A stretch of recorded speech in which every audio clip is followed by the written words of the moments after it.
What's up, everyone? Welcome back to the Progressive Gentleman Podcast. As always, we're your hosts. I'm Dan, I'm Matt.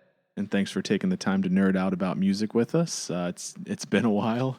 It definitely has. We've been quite busy with our everyday lives between work and just life. And Matt, school for you, I know has been kind of kicking your ass a little bit, and Yeah. plus mid-vacation season, been trying to sort of separate from all the hustle and bustle of existence. Yeah. But need the downtime. But it's good to be back, and good to be back with an episode that actually isn't a band interview. Unless that's been sort of your favorite thing about what we've been doing, then sorry. But there's definitely We'll have more though. Don't worry. Yeah. There's more on the way. So keep your eyes out for that. We don't want to spoil anything, but we've been in talks with some other bands, so definitely looking forward to that. But it'll be nice to sort of just talk about music in general for a change, and in particular, we want to talk about some records that have dropped this year that are kind of, have been heavy in our rotation that, may or may not end up on a top 10 album of the year list at the end of the year. It's kind of a mid-year check-in about, what's been heavy in our rotation and what we think you should check out.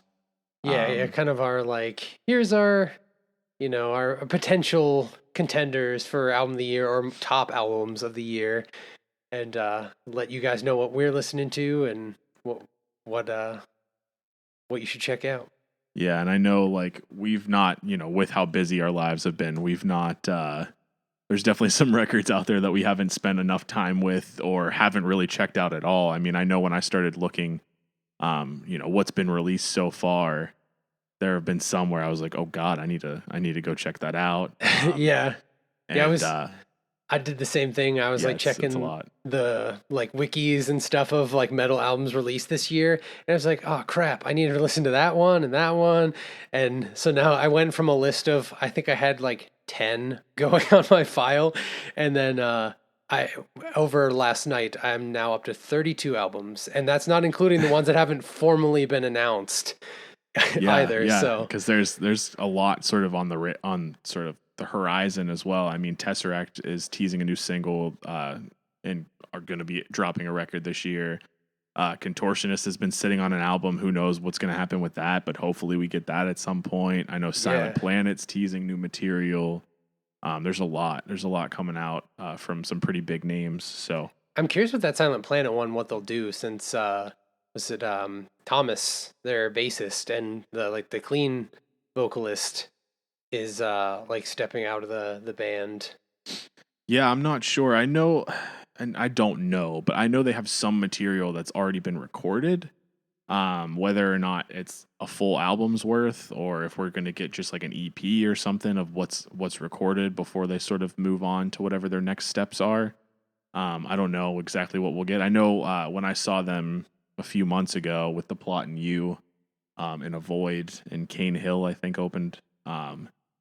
They played a new song that night, so I know they have new material. It's just whether or not it's fully recorded or how much of it they have. But I know it's kind of on the horizon, so hopefully we get a full release with that era of Silent Planet before they sort of move on to whatever's next for them. But just to further clarify sort of what our goal with this episode is, we both sort of came up with 5 records.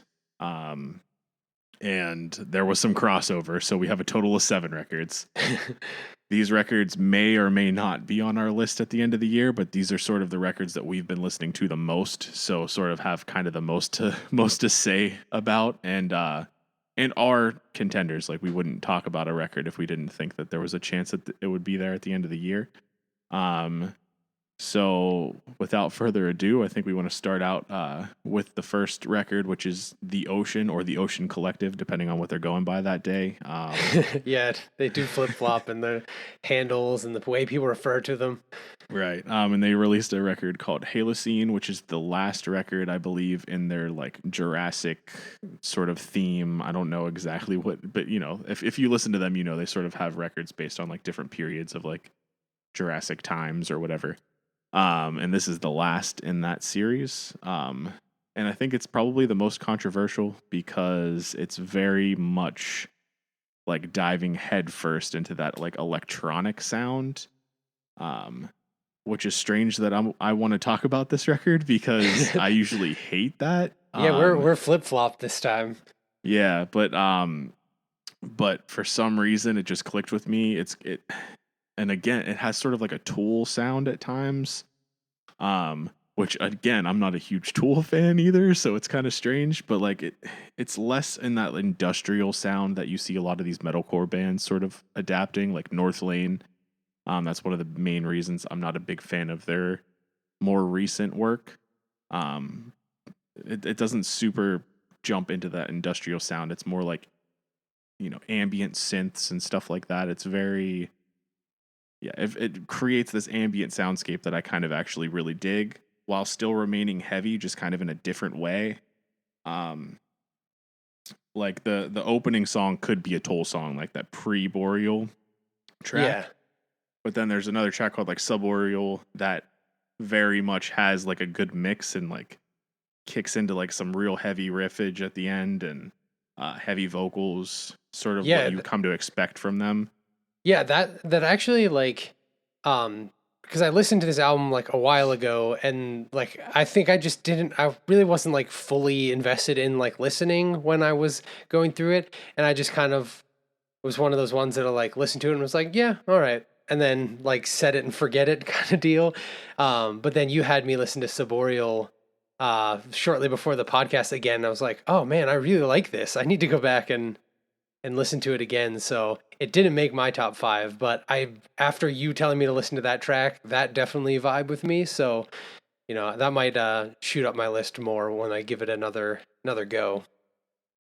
Yeah, for sure. And that honestly, it kind of grew on me as well. As I've said on other episodes, like, I'm more and more in my old age sort of going like less and less heavy. Not every, I still love heavy music.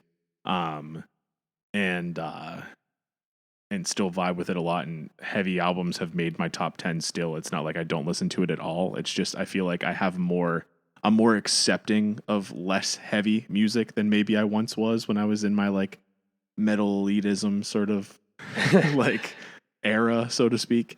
And now that I've kind of gotten away from that and, opened my mind, I would say, and have become more open to music like that, I feel like I notice certain things and am more into just the composition of music more than just like try to melt my face off, try to give me constant like stank face. Like I'm not super, yeah, that's not a requirement for me anymore. So records like this have sort of, an opening to sort of grow on me. And this one definitely did. Yeah. I think weirdly, my tastes have gotten heavier over the years and gone the other way with it, but I do very much enjoy like clean vocals and like softer stuff. Like I think music that blends the two well actually is kind of exciting because it like diverts your expectations of like you get this like really chill like ambient thing, and then it just like hits you with this wall of sound that you're like, whoa, I wasn't prepared for that. So I think like those type of bands keep it interesting, and that Subboreal song did really like I must have been like doing something when I was listening to that album and just like missed a lot of the interesting parts. So I definitely need to go back and check that out again. Yeah, definitely. And they don't do it as much as they have in their like past records. I do think this is more ambient / electronic, whatever you want to call it, synthy leaning than their previous records. But they do it enough. And honestly, when they do it on this record, because it's not as frequent, I feel like it's more impactful. Hence like why that Subboreal song sort of really is a standout track.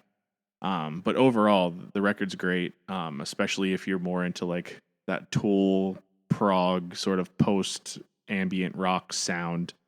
I think you really dig this. Oh yeah, it's hard to put bands like that in a box, Yeah. But yeah, if that sounds like something you're into, definitely check that record out. And moving on to another record, one that we've talked about before, and we actually talked about it with the people who wrote it. It was actually our last episode.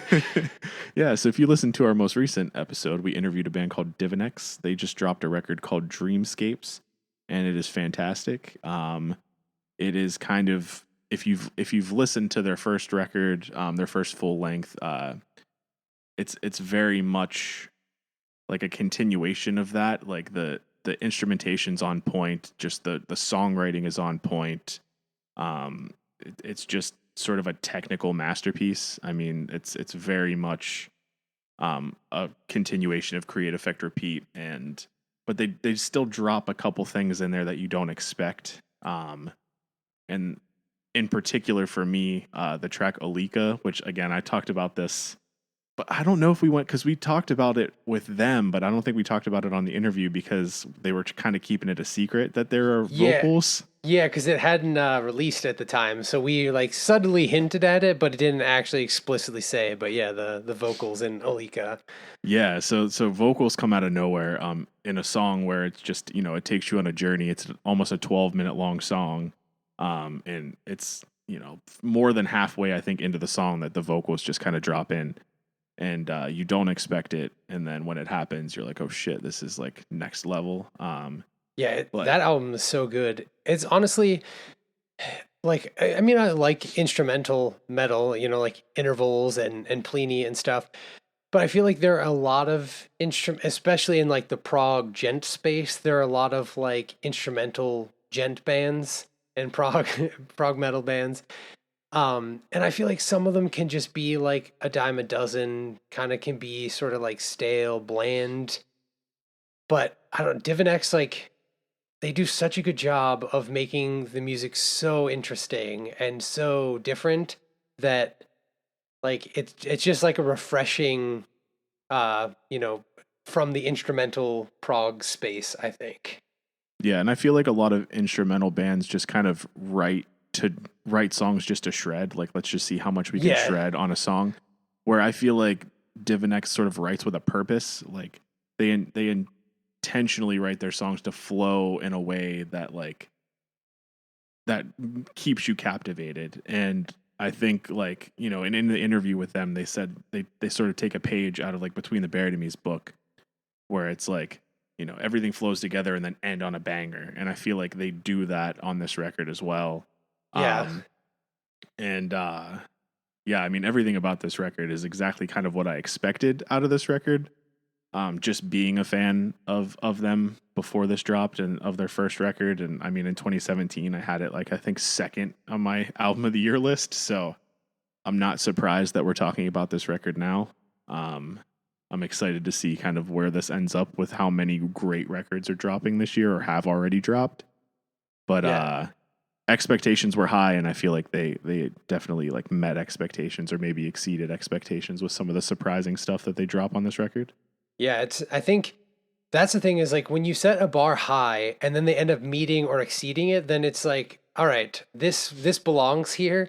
And I feel like it makes it harder, at least from my standpoint, for it to like move down the list because I was like, well, I had this bar set for your based off of your previous music, and then not only did you meet that expectation, but then you kicked it up a notch that it's like, oh man, you guys, you're killing it. So, I think that's part of the reason why some albums fall lower on my list because it's like I was so excited for the album and then it comes out and it kind of falls flat and I was like, and it's sort of, I don't know, like maybe it's just a mental thing for me, but when it doesn't meet my expectations, I'm like, oh, this album stinks. Yeah, and there are bands like Animals as Leaders where you know what to expect out of their records, that like heavy, genty, sort of chuggy stuff with obviously the technical masterpiece. They're all Tosin Abasi is a genius. Yeah. But and then you know what to expect from like a Pliny record too. You got your bright tones, your the occasional sort of like heavier riff, but like for the most part things stay bright. There's kind of like that interesting divide between like your Animals as Leaders style instrumental bands and then your like Pliny, Jacob Zaiteki, David Maximisi, like that side of things. And I feel like Divinex almost like walks in the middle. You know what I mean? Like you get a little bit of both, which is I think why I like them, because I love, the Pliny-esque stuff. I love the Animals as Leaders-esque stuff. It's interesting to see a band sort of mix the two styles. And they do it so well. Yeah, and I think that's why it feels so refreshing too, because it's like if you have, I don't know, 40 minutes or whatever of an album that's all like bright tones the whole time, and then maybe you've got like one little like chunky riff, and then it kind of like by the time you get through the album, you're like, okay, that's enough. And I It mean, gets not stale. always, yeah, and it's not always that way. Sometimes you're just in that mood and like, oh yeah, this hits right, but. Sometimes it's like I want to mix it up a bit, and I think Divinex does a good job of like they hit you with heavy stuff and then they go into this very like pretty fluttery sounding bright tone stuff, and it's like just when you're getting to that point of like, all right, I need something heavy, it's like, well, here it is. And Yep. and it hits well. Yep. So Divinex Dreamscapes, definitely check that record out. It's on our radar pretty high, and yeah, looking forward to seeing sort of how it grows too, and how the staying power of a record. It's really, if it can stand the test of time. If we're still thinking about it, listening to it, talking about it in December, then it's one that's going to be with us for a while. Yeah. And I think it's definitely got that potential. But another record that I want to talk about, it's a band that my first ever metal concert, I should be specific. And two records by this band sort of are all-time records for me, but since those two records I've not been as high on them, and that's August Burns Red. They just dropped a record called Death Below, and I actually get some like Messengers era influence. I think maybe because they were touring Messengers in Constellations in its entirety, like two of their most recent tours. But I feel like I get a lot of that influence in this record. Yeah, I definitely agree with that too. There's a lot of that flavor. Like I think those tours probably reignited of like we should go back to that. And so they kind of dug back to the roots a bit. And it's interesting because there are also moments on this record where I feel like they're the heaviest they've ever been. But then there's also moments on this record that give me like Avenged Sevenfold vibes for some reason. Oh and no! I don't know if it's like the vocal layering or if it's like him trying to do like a half clean, half like heavy vocal style, or I don't even know what it is. But there are parts of this record that for some reason Avenged Sevenfold popped into my brain. Not necessarily in a bad way. I'm obviously not obviously, I guess I'll be specific. I'm not a huge Avenged Sevenfold fan, but some of their older stuff is cool. But yeah, there are parts of it. Like basically, this record feels like something new for August Burns Red, while still giving you sort of those hints of like the Messengers Constellations era. I also get a lot of vibes of their metalcore brethren, Silent Planet, in this record because of some of the like more talky, chanty parts with like the heavy drops and stuff like that. I feel like there's a lot more of that in this record than usually in August Burns Red records. And I'm saying that with sort of like understand that I've not been super big into August Burns Red since Constellations. Most of the stuff I've listened to has just been kind of boring to me since then, and that might be blasphemy for a lot of people, but that's just how I feel. I kind of fell off. I liked Leveler, but that was kind of like where they kind of were on the downward trajectory for me, like in terms of my level of interest. And then I kind of like stopped listening to them for a while, but this one definitely piqued my interest again. So it's like I'll back up on the upward trajectory for me too. So it sounds like we have a similar outlook on them. Yeah, I mean, Leveler was probably the last record that I listened to like in its entirety multiple times, trying to love it, but like following up Constellations, they just, that's like Between the Buried and Me following up Colors. You know what I mean? Like it's a tough task. Granted, BT Bam did a very good job with that. Yeah, I was just going to say that's a bad example because they actually did. It is a bad example. It is a bad example. Damn, because then they had freaking Great Misdirect was amazing. Parallax was amazing. Shit, that was a horrible example. Well, you picked one of like the how about Linkin S Park? tier. Linkin Park following up Meteora. Okay, yeah, that's a better one. I think that's fair. I was trying to think of something in the genre, but that was a bad example. Ignore that. But still, I mean, Constellations is an all-time metalcore record, and then like, Leveler was just kind of meh, and then everything after that, like I'd listen to the singles and then maybe dive into it a little bit. I actually can't even like remember the names of it. It's like Phantom Anthem or something. That is one. Yeah, and that was weird. That record was weird to me. I don't actually think I listened through the whole way on that one. Yeah, their Christmas stuff's kind of cool. But yeah. But yeah, I don't know. Overall, for me, they sort of fell off, and I think this is sort of a step back into, like, for me personally, saying this, and again, this is probably blasphemy for some people, but a step back into relevance for me. And I'm a fan of this record, so I think that just the Messengers Constellations vibes that I get throughout, and that song with Jesse Leach is pretty cool too. Yeah, I was gonna say there's some cool features because there's also Jason Richardson's on Tightrope. Right, that Jason song's really Richardson cool. is just a literal robot. I'm honestly convinced that he is a robot. It's the first test of human-like AI to see who can find out. I can't be convinced that he's not a robot. So yeah, I mean, overall, this record is definitely a step in the right direction.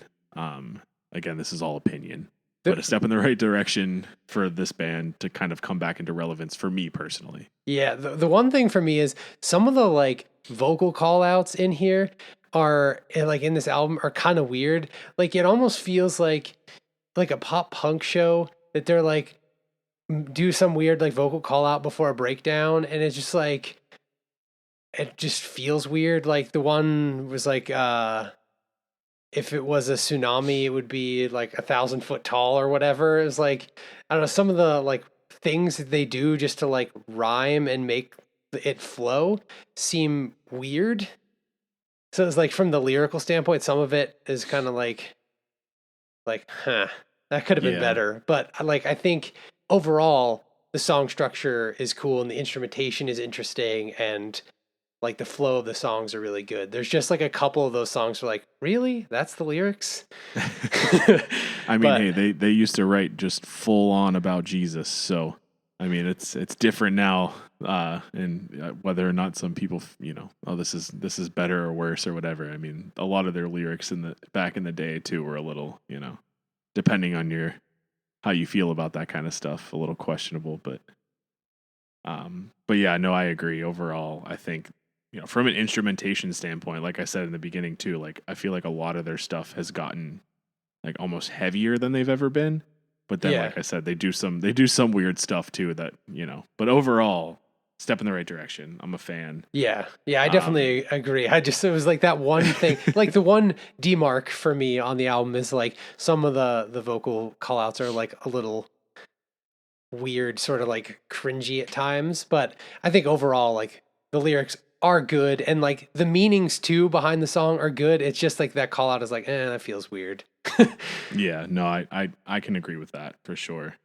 But moving on to another band that we've been listening to for a long time that you're definitely way higher on than I am, but I'm still a fan. And that's Periphery. P5, gent is not a genre. Despite the name, we'll let it slide. That's right. We've kind of built this entire empire, so to speak, on gent being a genre, but whatever, that's fine. We understand. They can't devalue our podcast. But yeah, I mean, this is definitely probably your arena. I do have some things to say about it, but I want to hear your take on it first because I know you're probably way higher on this than I am. Not that I'm not high on it, but yeah, I think so. I don't like this one as much as I'd say as like as P4 or like to me like their highest tier like P2. I'd say P4 is probably like a close second, and depending on the day, they might flip back and forth there. I don't like P5 quite that much, but I still think it's a very solid next step for them. And I think like just hearing like the progression of all of their musical careers, like they did some samples that sounded very similar and reminiscent of P2 and had a lot of the sound of P4, which I liked. So I thought that was cool. They keep with the like funny naming conventions and stuff, like being a bunch of goofy guys and like Dracul Gross, which is such a cool sounding name. And then you realize that it just means Fat Dracula, and then it's like, oh, you guys. That's actually probably like my favorite song on the album, but the singles that they put out were really good too, like Wildfire and Wax Wings, I think was one of the singles Yeah, that they put Wax out. Wings. Are all pretty solid. I mean, honestly, like there's not really a song, in my opinion, on the album that's bad. Like there are some that are like maybe a little less memorable than others, but I feel like every song is at least like that's pretty cool. Was it Silhouette that like got a lot of shit because it's like kind of softer or something? Is that the one? Yeah, that's the I one know there that's was kind of one like track. synth wavy kind of. Yeah. It's Yeah. weird because like I read a review of this record that was like Periphery's going synth pop, and I'm like, what the fuck record did you listen to? Sorry for I don't know if we're allowed to say whatever, I don't care. This is our podcast, damn it. But Yeah, we do what we want. But like to me, this record was sort of an amalgam of all things Periphery, like spanning their entire sort of discography. Like you got the genty riffs, you've got like the key and time change stuff, you got like the style changes. I mean, it drops into that like swing section, like that jazz swing section in Wildfire that comes out of nowhere, and like, I mean, and then you got all the crazy like the Jetpacks was yes, but now everything is fine, and the Drachelgrot, like they're still doing like the funny crazy names, and like this is just it's a Periphery record. Yeah. And people either love Periphery or hate Periphery. People, I don't know where they get this expectation of why people are always like, well, why Spencer and the clean vocals and this is shit because of have you listened to every other Periphery literally record? every like, single album? That's what I'm like. I just don't understand. Then just don't listen to Periphery if like you know what I mean. So yeah, like, that's what are you expecting? Yeah, that's what's weird to me about like Periphery hate is it's like I don't know if it's just I mean a lot of it's probably just sarcasm, like gent shit posting page, like people just get a kick out of it. But like there are people who seriously post about this kind of stuff too. That's just like, well, what do you expect? Like what have you not listened to their past stuff? Like this is literally like a culmination of everything they've ever done. And the one part that I don't necessarily love about it is there are a lot of riffs on this that sound recycled. Like it sounds too similar to things that have been done on other records. But overall, I mean, it's a great record. It's technically sound. I mean, all of these guys are fantastic musicians. It's a good record and it's worthy of being in this conversation. Is basically kind of that's where I stand on it. Yeah, and that's why I think like I mentioned about it not being quite as good as P2 and P4 because I feel like it borrows a lot of elements. Like it obviously makes sense that P4 because that's their most recent album prior to this one. So riding off of that, it would probably have similar sound to it. But then they take some stuff from P2, but it does feel like more recycled than like paying homage to. Sort of like when we just talked about with ABR, like their songs sound reminiscent of the Messengers and Constellations, but it doesn't sound like they just straight up took a riff and brought it back. Right, exactly. And sometimes I think that that's cool. Like, they do it like in BT Bam and Colors too. They kind of, do the Easter eggs, but it's like real small, quick parts, not like the main composition of the track. And so I think that is why for me that like this album isn't as high as those other ones, but definitely still contender for my top albums of the year. Yeah, and I don't look at like how they brought sort of like it wasn't as much like they brought like a tonal theme from a different record back or something like that, similar to like what Between the Buried and Me did between like Colors 1 and Colors 2, or like we've seen other bands do as well. It was more like not quite the riff, but almost the riff kind of thing. And when you're just doing ones and zeros in certain riffs, like it's kind of hard probably to differentiate too much. But it's hard to make different dumb guy riffs. Right, but it just I don't know. At times it just sounded a little too similar to without actually intentionally being sort of a tonal callback or like an instrumental callback. It was more of like oh, that sounds really close, not quite, but really close to that, and I don't think it's supposed to kind of thing. But maybe it is supposed to. Who knows? But overall, great record. But let's go ahead and move on past P5 here to a band that I've been super high on for a long time, and that's Currents. I feel like they are sort of pioneers or leaders, so to speak, in sort of like the modern metalcore genre. And they released a record called The Death We Seek. It's so good. It's very good. It's interesting because, again, I feel like this record is layering in sort of like some more industrial tones, like similar to what a lot of metalcore bands are doing right now that I don't super like. But I feel like they keep it real subtle on this record. It's almost just like an accent sound more than just like this is our identity now. So I was okay with that. One thing I noticed too with this record is there's a lot of like, at least from what I'm used to from Currents, there's a lot of like lower register, like heavy vocals that I'm not like almost like Alex Terrible-esque, like in a way Yeah, that I didn't super expect. So it's like he's almost exploring with like different harsh vocal styles, and I like it. I think like it blends well with the flow of this record.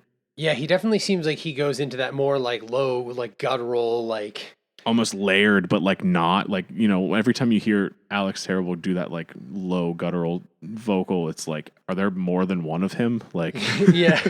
What is happening inside your chest cavity right now to make that sound?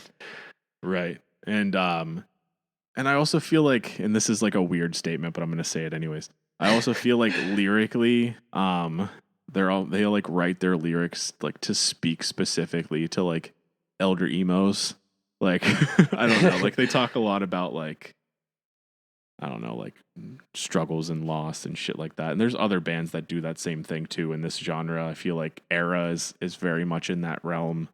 Um, like this is a band, like metalcore in general is kind of a genre for like people who listen to emo music that like have sort of adapted a more heavy sound. Yeah. And I feel like Currents is probably one of the bands that fits that. Granted, you know, we weren't super into emo music, you and I. We kind of started in the metalcore vein, but we listened to a lot of like pop punk type stuff too. So, Yeah. Yeah, I don't know. That's just a random, like, probably controversial thing to say, but I'm going to say it anyways. I do think like I mean they've got that with the I'm blanking on the name of the other album, but it has is it sleep apnea on it or apnea? What the hell is that album from Currents?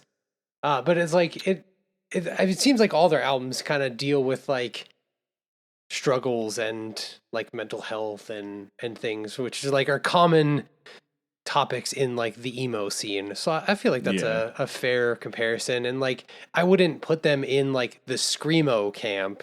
No. You know, I think they're very like very to me much that's not a genre. Yeah.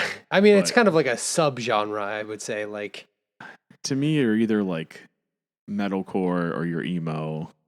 I just like I don't know. I feel like screamo is kind of like the straddling subgenre between the two. You know, I mean, fair enough. I guess like you can kind of lump stuff like post-hardcore oftentimes, like the bands in the post-hardcore are oftentimes considered screamo or like people label them that. So, you know, I guess it's all like how you want to go it's about just a labeling. triggering word. That word's very triggering because like, I don't know, and maybe that's just for like metal elitists and maybe that's like the part of me that like when I was in high school listening to like Between the Buried and Me and someone would listen, you know, hear like Ant to the Sky or something and be like, oh, why are you listening to that screamo? And you're just like, what the yeah, fuck? I do hate like that's just frustrating. So it's a very triggering word. I do hate the term used improperly. Like if they're an emo band at their core and then they have screaming vocals, then I'm like, okay, screamo is an okay label to use. But yeah, too often people say like they just think because it has the word scream in the name that it's anything with, you know, growling or screaming. Right. Yeah, for sure. So yeah, I don't know. I'm still triggered. I'm triggered.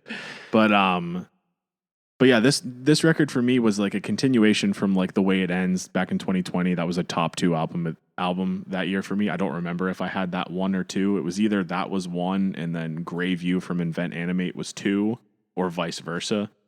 But both of those records are amazing and The Way It Ends is still one of my favorite records. I love that record. And so but they did to me sort of branch out and get heavier on this record, which I like. with the vocal experimentation. I feel like there's a lot heavier sort of riffage in this as well. And I feel like, and I don't know if this is accurate, but since like Lorna Shore dropped that like Through the Hellfire like breakdown, I feel like everyone's been trying to like put a breakdown or two in their records that's just like takes it a step further from what they've done prior. Um, and I feel like that happens a little bit on this record as well. So it's interesting. I don't know if I'm probably miscrediting. There was probably someone that did it before Lorna Shore, but I feel like that's what really put like crazy breakdowns sort of into the mainstream. Because now you see like Will Ramos like all over TikTok and shit with people who probably have no business reviewing anything metal related, like reviewing his breakdown and stuff. So I don't know. Yeah, I think I have seen a lot of bands doing that, like pushing the heaviness of their previous albums, and usually bands trend the other way. Like the older they get and like the more in the scene they are, they kind of sort of get softer and kind of divert more just into more like experimental. Yeah, they'll either go more experimental or they'll go like more into like the rock camp and stuff. But I do like this trend that people are like, how can I make like just this most stank face inducing like breakdown in here? Like, how can we make this part super heavy and stuff? It's honestly a cool trend. So whoever's responsible for it, thank you. I still stand by. I think Lorna Shore put that into the like mainstream, and now I think bands are seeing that as like well, if I do something similar, like this could be me. I don't know if that's true, but I'm sticking by it. I mean, Lorna Shore did like have a huge explosion. They're like, for being a deathcore band, they have like way bigger of a following than they probably like should have, in quotes. Like, they deserve all their followers, but I mean, just deathcore is kind of a not super approachable genre of metal. Yeah, I was gonna say, based on mainstream appeal of the genre, they probably have more than what you would expect. They're almost 1 million monthly listeners. Yeah, they're like not far off from Coheed. Right. Which is who's way more accessible. Yeah, it's just wild to think that that's the case of like, he sounds like they slaughter a pig in to the Hellfire, and yet somehow they've got 1 million monthly listeners. There's somebody out there with like Lavender Haze by Taylor Swift, and then To the Hellfire, whatever the hell the actual name of that song is, by Lorna Shore, like on the same playlist. There's somebody out there. And that, like, the other thing too is you're starting to see like heavy music creep into mainstream festivals too, like Coachella, Knocked Loose playing at Coachella. Like, that's wild. With Billie Eilish sort of on the side of the stage listening to their set. Like, it's interesting to see heavy music become more mainstream. It's really cool. And like usually when heavy music becomes mainstream, it's with bands like Spirit Box, who then adapt themselves to the mainstream and then become sort of less metal and more mainstream rock. Bands like Code Orange is doing that too, kind of. Sorry to sort of talk slightly ill of a local band, but Code Orange, as soon as they started making songs for like the WWE, all of a sudden they sound kind of different, so to speak, than their sort of hardcore roots. Yeah. But yeah, I mean, it's interesting to see the heavy. Like that Sleep Token drops their heaviest record, and it now all of a sudden they're selling out Wembley Stadium. Like, it's interesting. Yeah.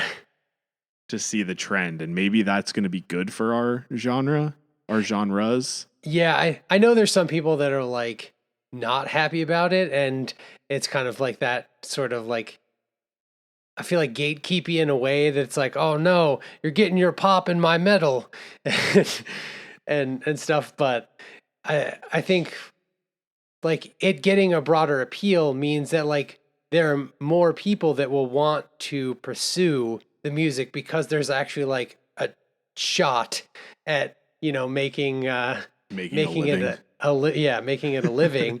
And so then like we'll get potentially like more like new subgenres or like kind of cool, weird new like mixes of things that we otherwise wouldn't have gotten. So I feel but then like, also our ticket prices for shows might start going up, and that yeah, could be, that's true. there's The pros supply and and cons. demand. But as long as the music sort of stays, consistent and doesn't sort of trend into like, they're not dumbing down the music, so to speak, for the masses, then I'm fine with that. Like if the Yeah. masses are starting to sort of conform to the music instead of the other way around, like I'm fine with that. Yeah, But that's I guess too my thing is like hopefully that's what it gets people, in like the case of Lorna Shore. It's like their music hasn't gotten softer and yet their following has blown up. So it's like, well, maybe they're bringing people in so people will be like, I like heavy stuff, and like, yes, more heavy stuff, please. it's like human nature to like, that breakdown is just so ridiculous. Like it's the same reason that, TikTok videos of car crashes have like millions of views and likes and stuff. It's like you can't look away. It's so ridiculous. It's so crazy. You know what I Yeah, mean? you Like I see feel like like it's like the music equivalent of that. yeah, it's just like, what is this? And then you listen to it again to be like, there's no way this is a human being. It's like, just keep listening to it, and then it'll just like grow on you. And you're like, well, now I like this music because I've listened to this guy sound like a slaughtered pig a dozen times. This episode tangent brought to you by ADD. Just kidding. So Yeah, that was that was a weird tangent. Currents, The Death We Seek, great record. We kind of talked about it. It's heavy. Do you have It's anything awesome. else? Yeah, do you have anything else you want to drop about that? Say about that? I think just as far as like similarly, like when we talked with the other albums, like with Periphery and stuff, I think this album's like another one that just kind of like front to back. It's, at worst, their songs are like, this is pretty good. And then like you have your like, oh my God, this song is awesome. So it's, I think it's one of those albums that like, there's not really like a skippable track. So it's definitely worth checking out.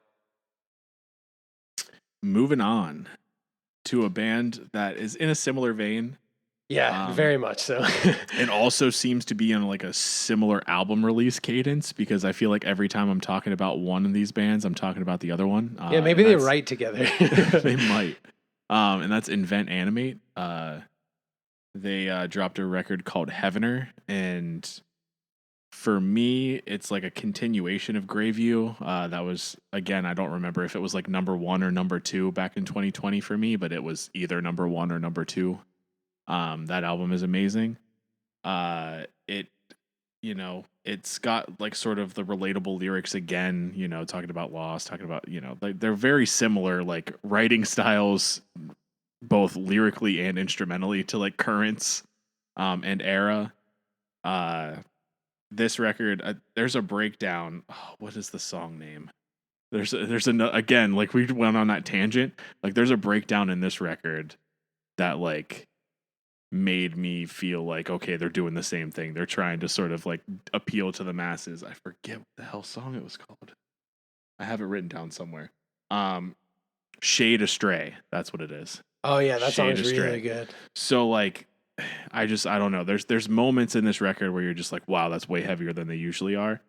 The only thing for me, sort of negative-ish, and I don't know if it's negative. I think that's kind of maybe up for debate.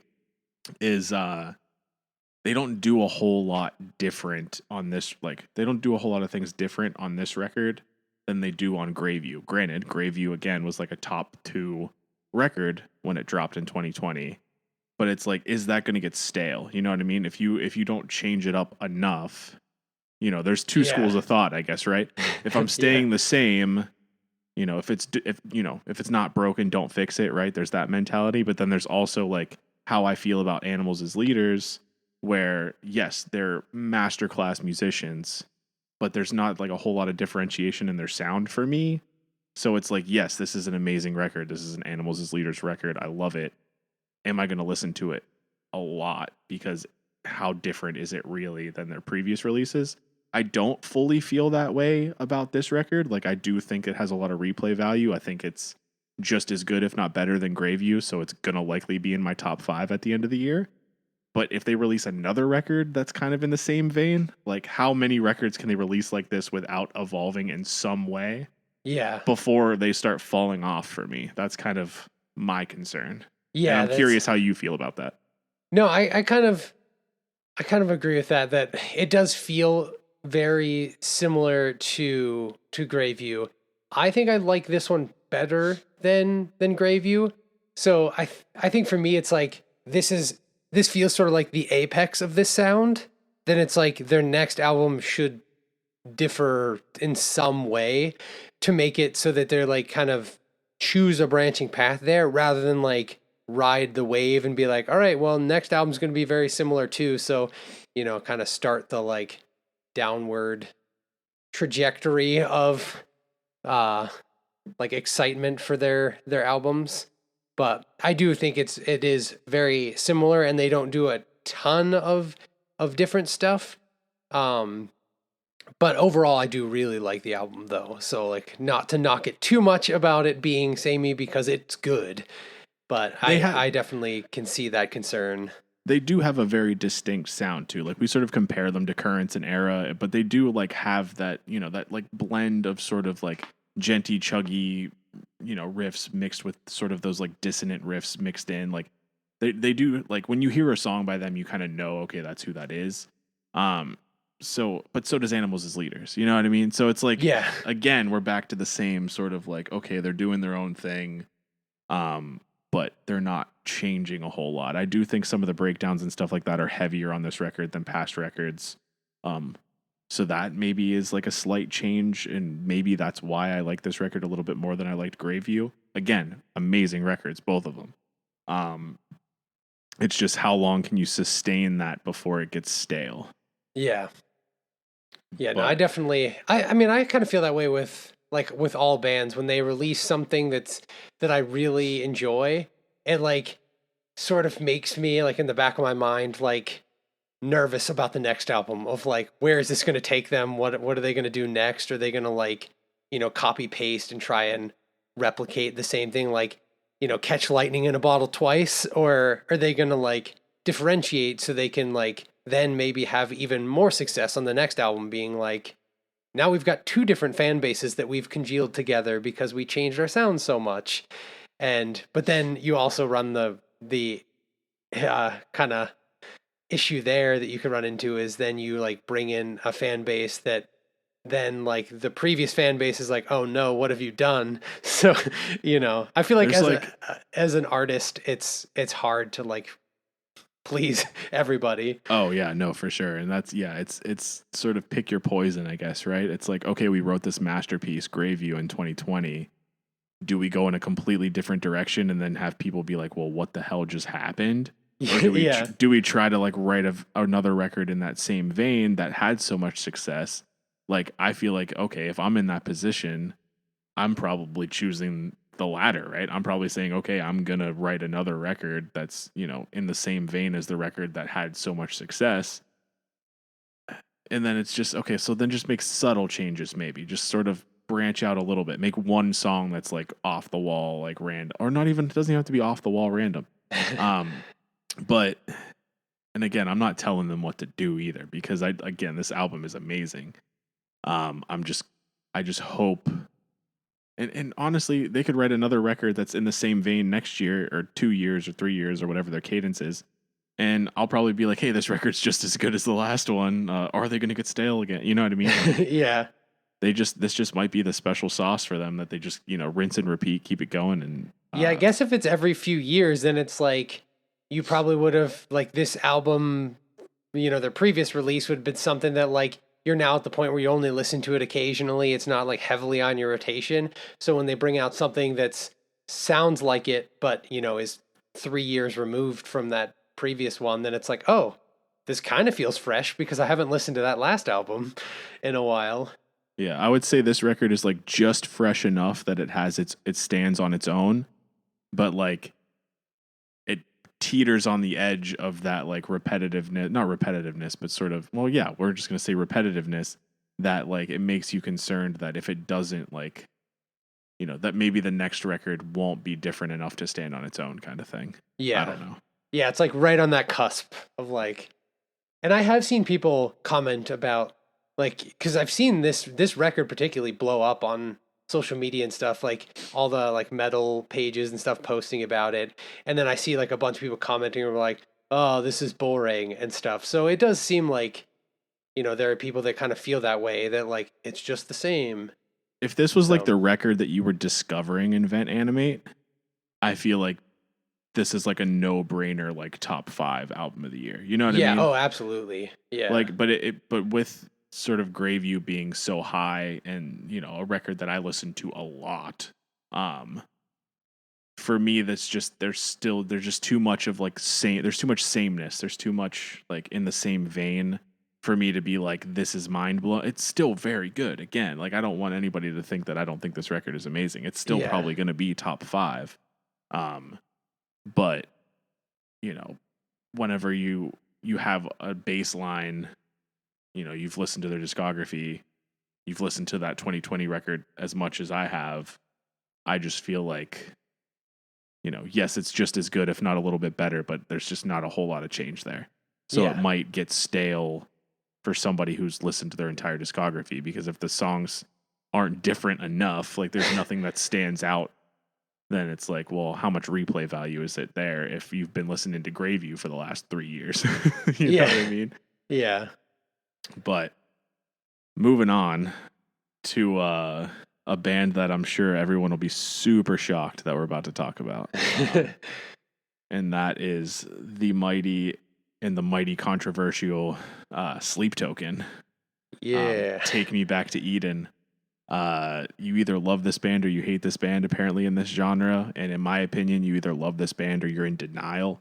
I mean, yes, I get it. Metal elitists will be like, oh no, pop vocal in my music, but or oh no, like something that doesn't sound like a metal breakdown in my music. But holy shit, man. I mean, this is like, I've heard somebody call, and I don't know who it is to give them credit, but some outlet, some TikToker, some whatever, said that this is like the musician's band. I am not a musician. I'm not a good one. But I appreciate music, and I wholeheartedly agree. I mean, they mix so many genres, they layer so many different sounds. It's a masterclass of musicianship, and I understand people who just like straight up guitar riffage might find this, type of music boring to a degree. But I think you're just dumb. I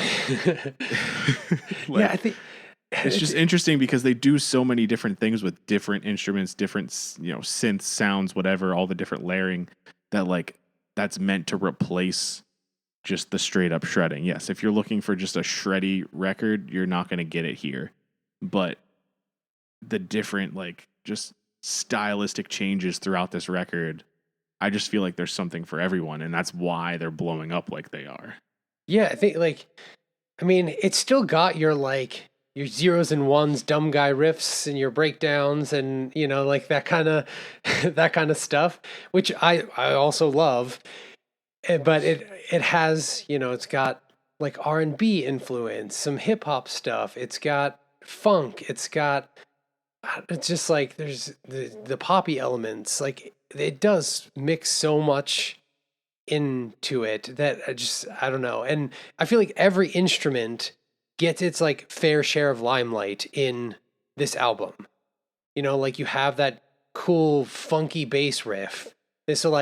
And rarely do bands give like super like limelight to their bassist, and he just gets to to shine in that part. That song is so good.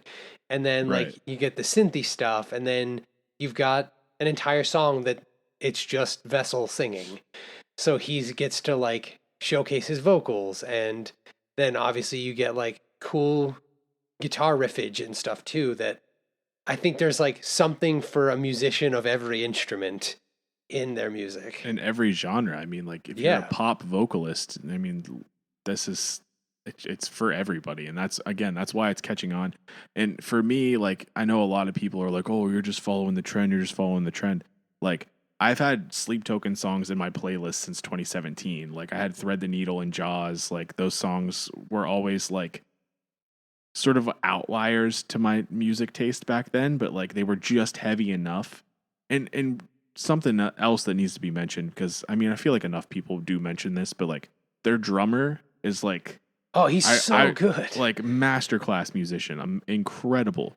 So it's like for the drums alone, like yeah, okay, maybe you're not getting like the absolute melt your face off guitar riffs, but like holy shit, like even in songs that are poppy like Jaws, like the drumming is just next level. So it's like, and he's like never plays in the pocket in like a part of a song that you would think would just be like pocket drumming, just like your he's just simple full drum solo. Yeah, like you'll be trying to like drum on your legs or kind of like bod your head to the drums, and then you like realize, oh no, he's playing some weird shit that I can't nod my head to, and it's like, but this shouldn't be this way. If it were like another band, this would be like a simple pocket kind of like your typical thing, but he's like doing some crazy stuff, and you're just like, wow, this guy just never rests. Yeah, and they do the things that like prog fans enjoy with like obviously, like you said, they sort of have like the time signature changes and all that stuff, the style changes, but they also have like the callbacks like to previous songs, previous albums, whatever, both lyrically and instrumentally, that, as Will Ramos said, who is a big Sleep Token fan, only the real Sleep Token fans would notice this, right? But I mean, anybody who's listening to the shit should notice it. And just like that bass riff at the end of the summoning literally had us on Reddit threads looking for similar shit. Like, I mean, we're like more, please. Like if something has that type of impact, even if it's not necessarily like, oh, this is my cup of tea, like this is what I listen to all the time. Like if something impacts you, if a minute, like a 65 second like segment of a song has you doing deep dives for anything that sounds remotely close to that, like that's something special. Yeah, I felt like a drug addict in like an alleyway being like, please, more. And like they do a lot of like one thing that I like sort of in my quote unquote like softer metal is like songs that build, right? So it's like it starts off slow, you have like different, and like the style changes or whatever, and then it just drops into something heavy at the end. Like we get that in The Apparition. In previous records we get that, like we got that in like even in like songs like Atlantic and like Alkaline, like sort of like a lot of their songs in their previous records, like they just build. I feel like they're probably the best in the scene at doing that. And I don't say that lightly, because I mean bands like Siamese do that really well too. But like you think of all these masterclass bands in metal and prog metal, whatever, like, you could throw out names like, I mean, we've said it about 50 times, but we'll say Between the Buried and Me, or bands like Haken, bands like, like nobody does it to the degree that they do it, in my opinion.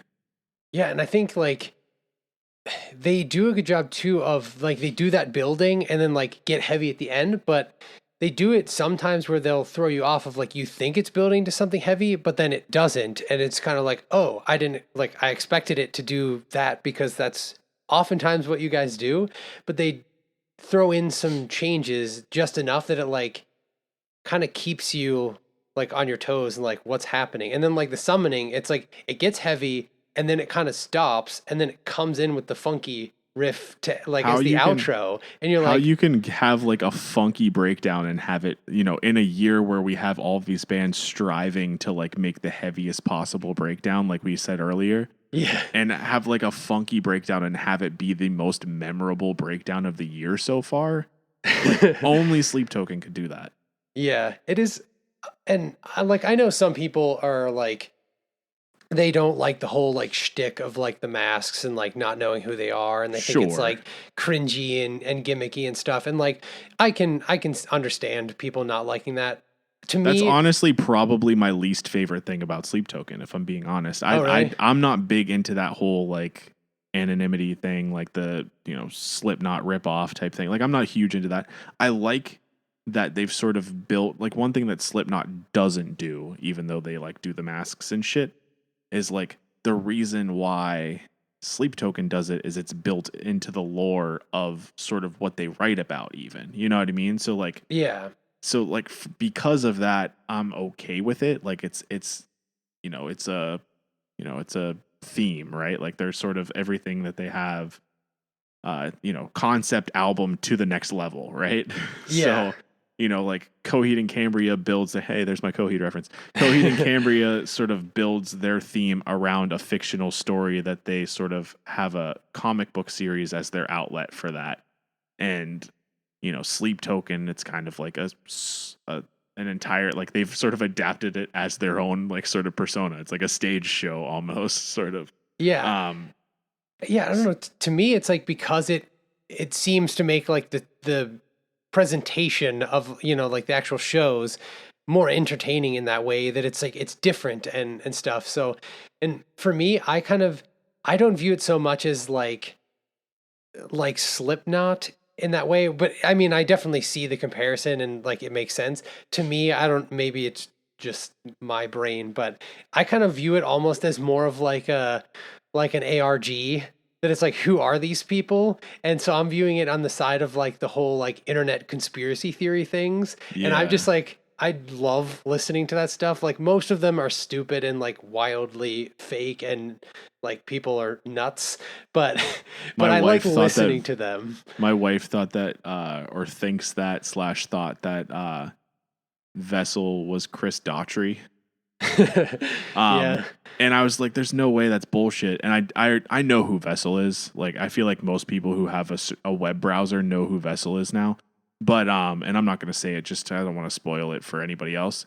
But to back up her theory, Chris Daughtry covered Chokehold at like one of his Yeah. shows.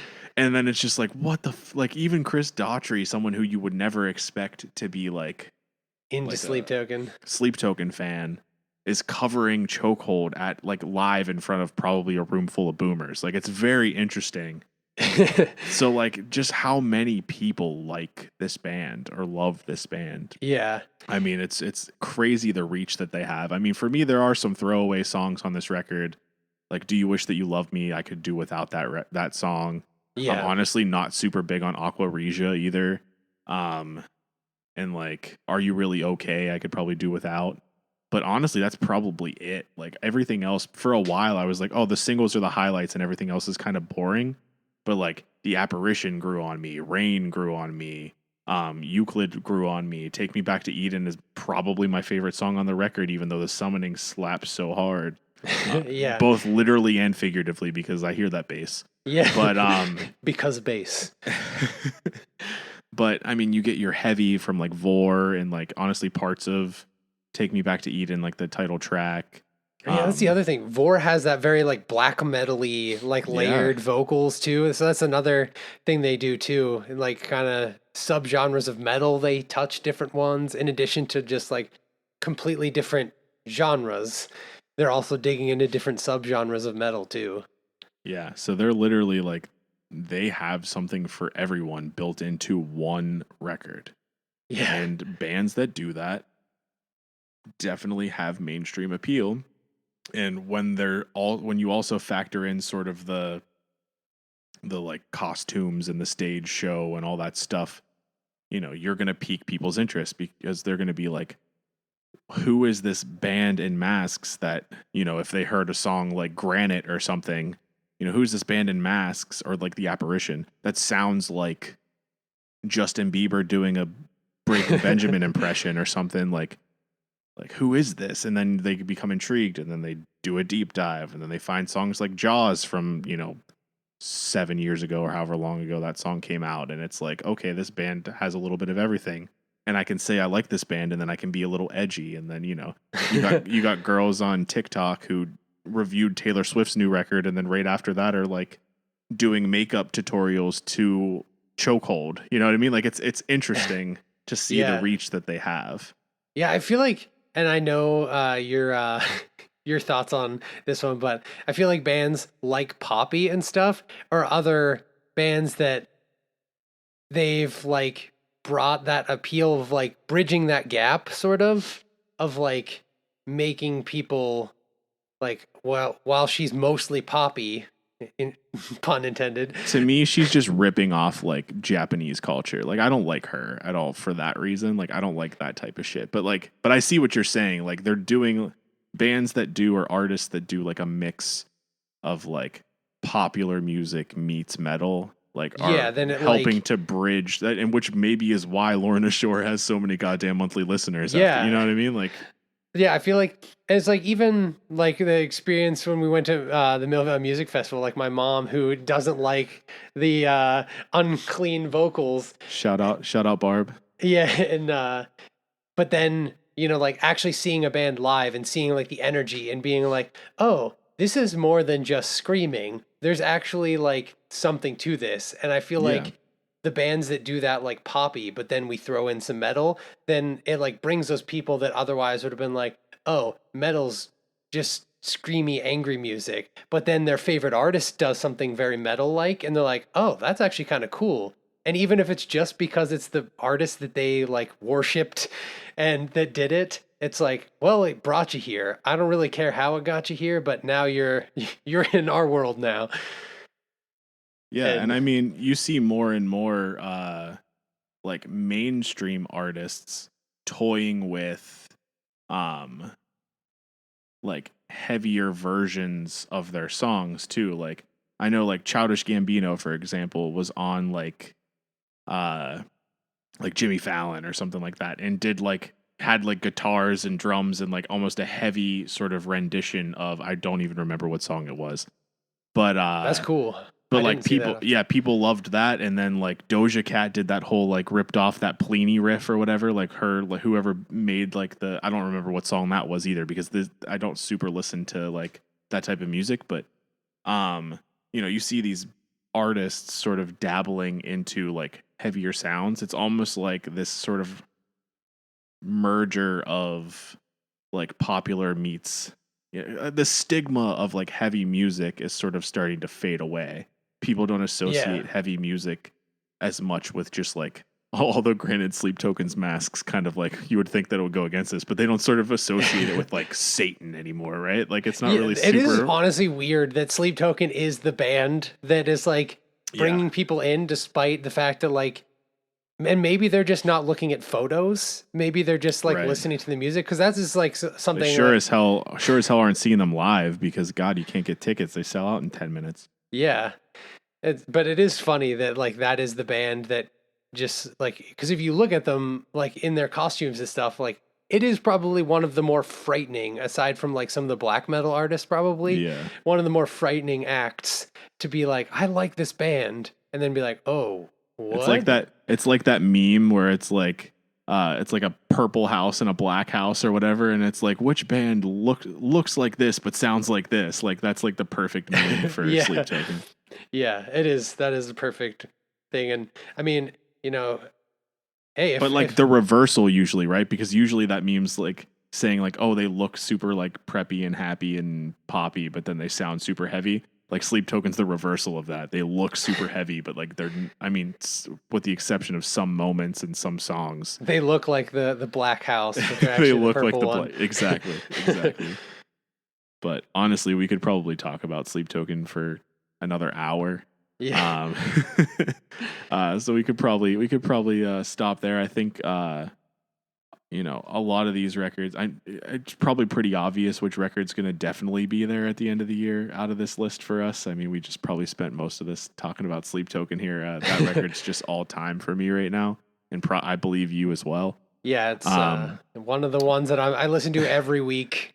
Oh yeah, I think I listen to them daily. Like it's probably too much, but just some of that stuff, man, it's just captivating. Like you said, I mean, we spent like how long going down freaking rabbit holes trying to find something that sounded like just that 60-second riff there, but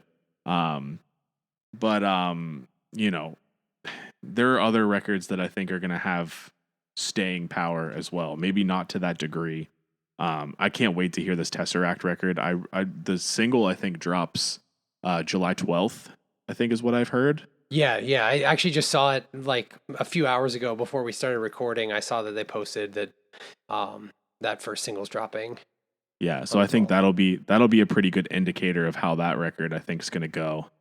But yeah, a lot of stuff to look forward to. Really excited to see which records on this list make it. And just going to throw this out there too. This episode's brought to you by Eargasm Earplugs. Use code Gentleman10 at checkout for a discount. Take the step to protect your hearing today. Just throwing that out there because I went to a show recently and I didn't wear earphones or earplugs for a hot second. For the first part, actually, it was Rivers of Nile. Thank you, scientists, between the bear to me. And Rivers of Nile kind of like snuck out. Like I didn't really see them come out. And people were in shock that like they were opening and Thank You Scientist was kind of like main support. Oh so, yeah, I thought it would have been the other way around too. Yeah, so like there wasn't a whole lot of like woo like in the beginning, right? So they just went straight into something heavy. I don't know what it was, but I was like, so I was like trying to fumble, because they're in their little like the protective case, which is super nice, fits on your keys, great. Trying to get them out and get them into my ears.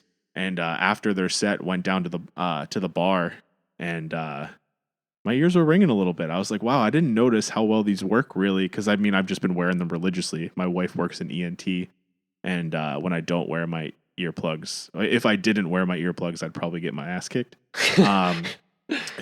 I'm afraid of her, so I try to listen.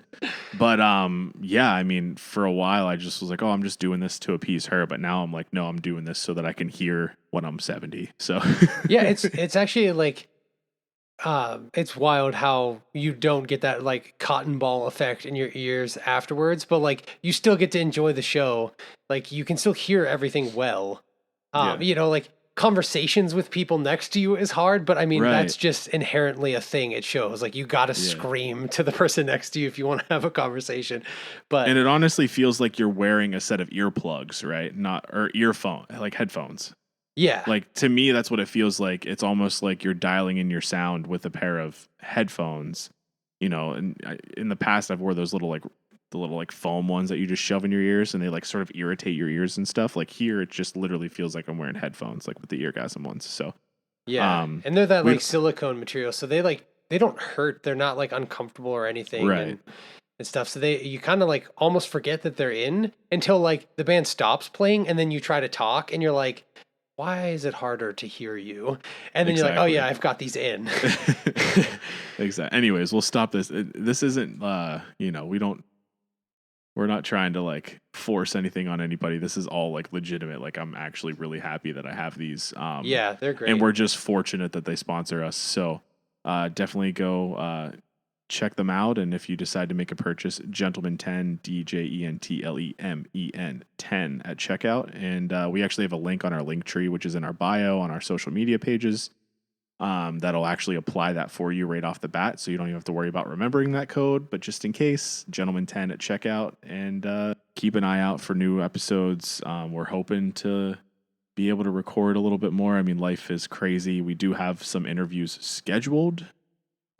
So there will be more band interview content, if nothing else. But we have a couple more ideas as well, hoping to be able to find time to record, hopefully before the next 2-month break or whatever this was. So it was only 4 weeks. So okay, that's not terrible. But we've had longer. Again.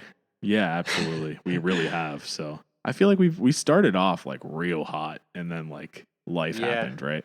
Yeah, and things got crazy. But thanks for your patience, everyone. Thanks for listening, and we'll catch you on the next one. Thanks.